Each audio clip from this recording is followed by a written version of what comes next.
దేవుడు ఏమన్నాడు? చదువురా. అందుకు యేసు ఏమంటాడంటే, అసలు మాట్లాడిన వ్యక్తి, అసలు ఆడగాని వ్యక్తి ఇప్పుడు ఈ మాట చెప్పగానే దేవుడు ఏమంటున్నాడు?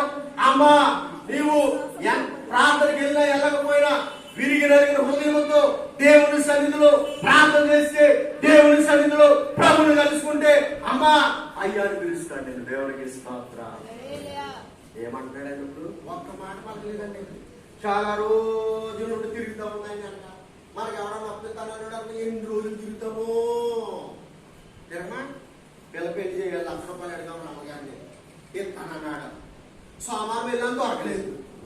మళ్ళీ మంగళవారం వెళ్తానా లేదా? మళ్ళీ మంగళవారం ఎక్కడ పేవారు వెళ్ళిపోయాడు ఆయన. మళ్ళీ బుధవారం పరిగెట్టుకుంటే నా అవసరం అలాంటి దేవునికి ఇస్తాను. అవునా కదండి? ఈ స్త్రీ కూడా అలాగే తిరిగింది. ఎవరు వెంబడి?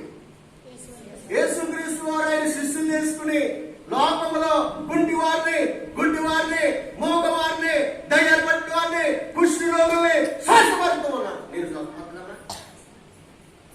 దేవునికి ఇస్తాను. పట్టు విడవలేదండి. పట్టు ఇడుతున్నావా? అన్ని బాగుంటే సఫలం ఉండేస్తాం మనం. మీ ఆయన సైన్ కొనుక్కొచ్చాడానికి ఎంత పాఠం చేసేద్దామో వారు. మీ ఆయన బట్టలు కొనుక్కొచ్చాడనుకో ఎక్కలేని కన్నీరు వచ్చేది నీకు. అది నిజమైన కన్నీరా? దేవునికి స్తోత్రం చెప్పండి. మనకేమున్నా ఏమి లేకపోయినా ఎప్పుడు ఒకే మనసు కలిగి ఉండాలి. ఏ మనసు ఇది?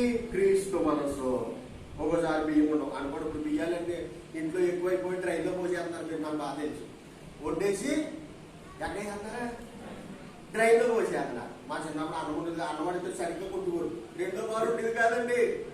రెండోసారి అడిగితే అన్నం ఉండేది కాదు. ఇప్పుడు మనకి అన్నం ఎక్కువైపోయింది, ముద్ర ఎక్కువైపోయింది, అన్నం ఎక్కువైపోయింది. దేవునికి ఇస్తారు.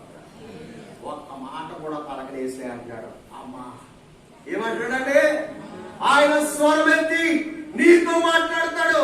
అమ్మా, ఇదిగో నీకున్నటువంటి కష్టం నుండి, నీకున్నటువంటి ఇబ్బంది నుండి, నీకున్నటువంటి సమస్య నుండి నేను విడిపిస్తాను. దేవుడికి ఇస్తాను. ఎంత గొప్పది! ఆవిడ మనసు ఎంత చక్కగా ఆనందమైపోయాడండి. అసలు ఒక్క మాట కూడా పలకలేని దేవుడు ఇప్పుడు అమ్మా అని సంబోధిస్తాడు. తర్వాత వచ్చినము, అమ్మా నీ విశ్వాసము గొప్పది. ప్రభు ఏమంటున్నారమ్మా? అమ్మా నీ విశ్వాసం గొప్పది. నేను మాట్లాడకపోయినా, నీ వైపు చూడకపోయినా, పట్టు విడవకుండా నా దగ్గరే ఉండి నీ అవసరం తీరే వరకు నువ్వు కదలేదు.